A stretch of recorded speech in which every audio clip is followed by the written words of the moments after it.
Coucou les enfants, me revoilà pour la suite des exercices de lecture et compréhension du texte. Pourquoi le lièvre saute quand il se déplace?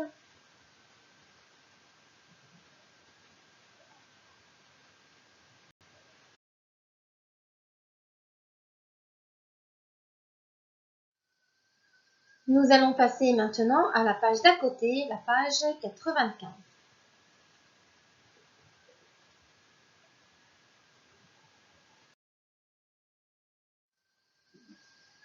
Exercice numéro 3, lisons la consigne. Sépare les mots, puis réécris la phrase.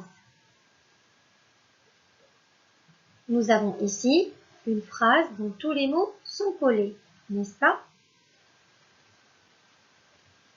Nous devons donc mettre un espace entre chaque mot pour que cette phrase soit correcte. Maintenant, observez bien cette phrase. Est-ce qu'on ne l'a pas déjà vue dans le texte? Je vais vous faire un petit rappel. Qu'est-ce qu'ils ont dit les petits animaux au lièvre quand il a commencé à sauter? Bravo, ils lui ont dit, est-ce que c'est comme ça que tu marches? Et qu'a-t-il répondu? Oui, c'est comme ça que je marche. Et c'est la phrase qui est cachée ici. Le premier mot, c'est le mot outil C.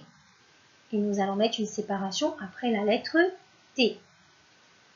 Deuxième mot, c'est le mot comme. Il se termine avec la lettre E, donc nous allons séparer après le E. C'est comme ça. Et nous allons séparer après le A. Que. Et ici, nous allons séparer après le E. Et après, nous avons le mot je. Et on va séparer après le E. Et le mot marche, on ne sépare pas parce qu'il n'y a plus de mot qui vient après. Donc, c'est comme ça que je marche. Et bien, nous allons réécrire cette phrase sur cette ligne. On n'oublie pas la majuscule. Et puis, de mettre une séparation entre chaque mot. C'est comme ça que je marche. Et point d'exclamation à la fin de la phrase. Exercice numéro 4. Relis chaque phrase au bon dessin. On va commencer d'abord par lire les phrases. Première phrase. Le bébé essaie de monter la marche de l'escalier. Deuxième phrase. Le lion marche dans le champ. Ici, donc, tout est clair. Ici, le bébé, nous allons relier avec le petit bébé qui monte dans l'escalier.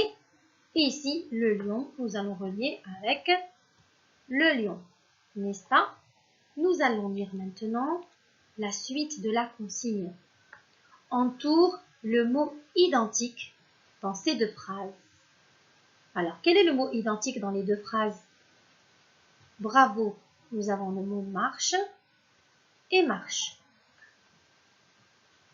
On va lire la suite de la consigne. A-t-il le même sens? Entoure le nom en bleu, entoure le verbe en rouge. Donc, premier mot ici,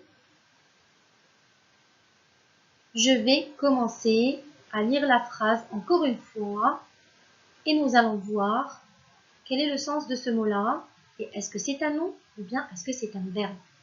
Alors, le bébé essaie de monter la marche de l'escalier. Alors, la marche. C'est quoi la marche ici?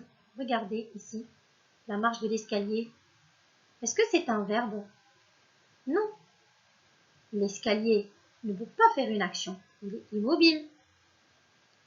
Ici, la marche, c'est une partie d'un escalier, sur laquelle on pose le pied pour monter ou descendre. D'accord? Regardez bien d'ailleurs, le bébé, il pose le pied sur la marche de l'escalier pour monter ici. Alors ici, le mot marche, c'est un nom et nous allons l'entourer en bleu. D'accord? Et le lion marche dans les champs. Ici, c'est une action. le lion est en train de marcher et donc c'est un verbe. Et ici, nous allons l'entourer en rouge. Donc, premier mot ici, la marche, c'est un nom. Et le deuxième, c'est un verbe.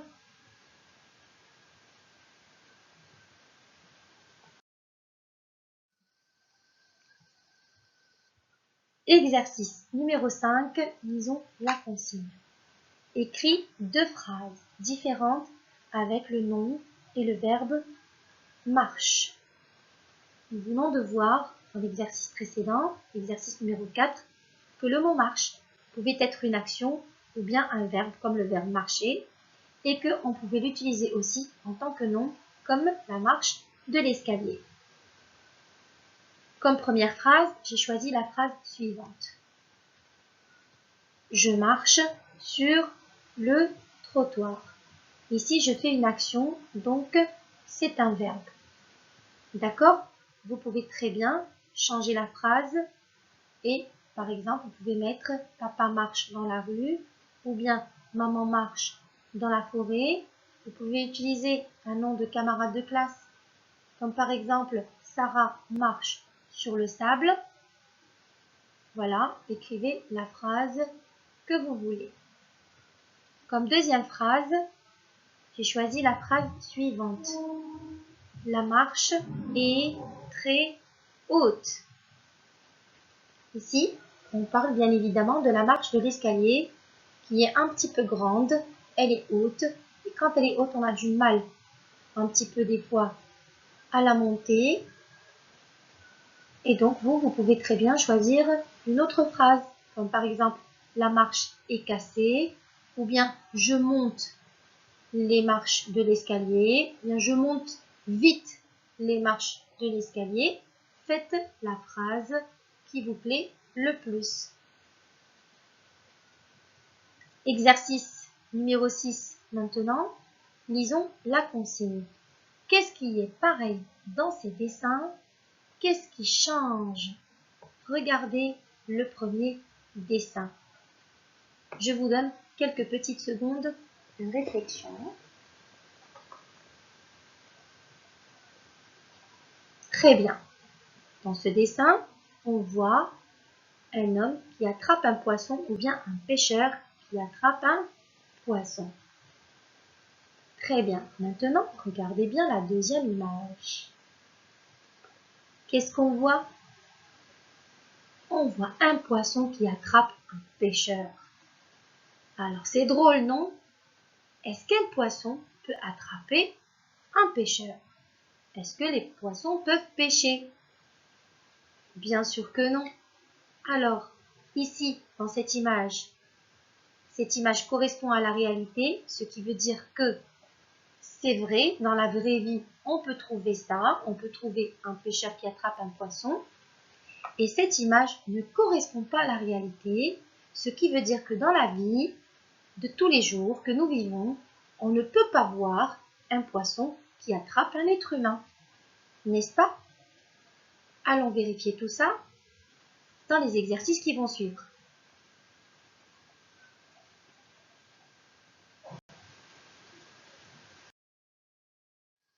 Exercice numéro 7.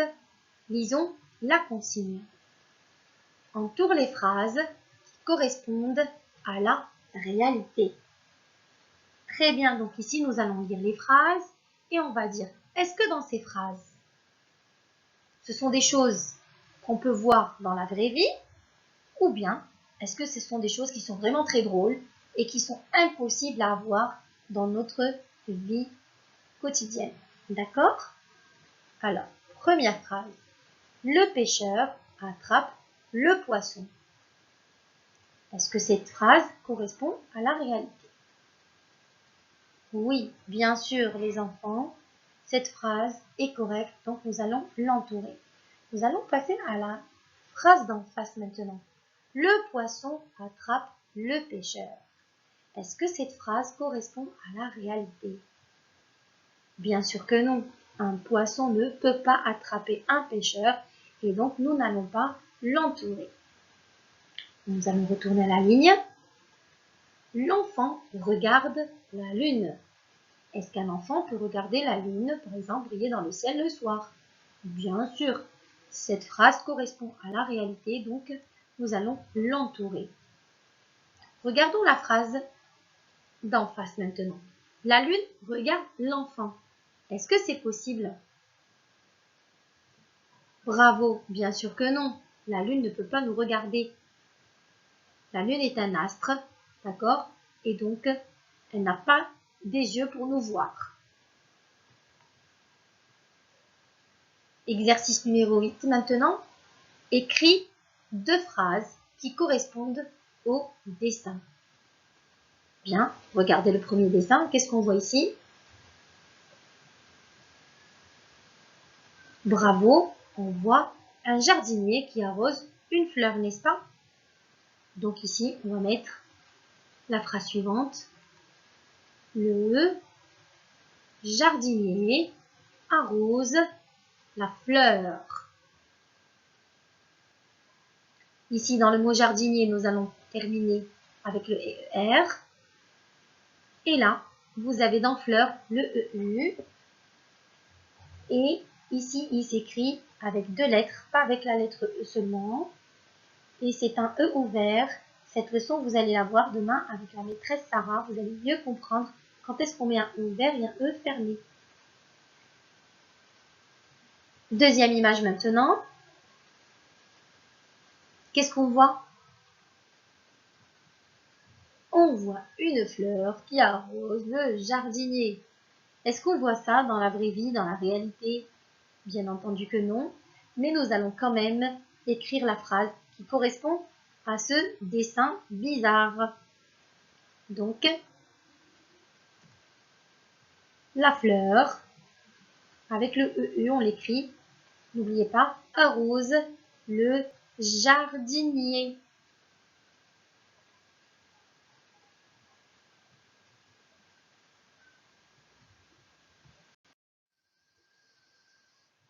Et voilà, c'est fini pour aujourd'hui. Vous allez vraiment me manquer les enfants.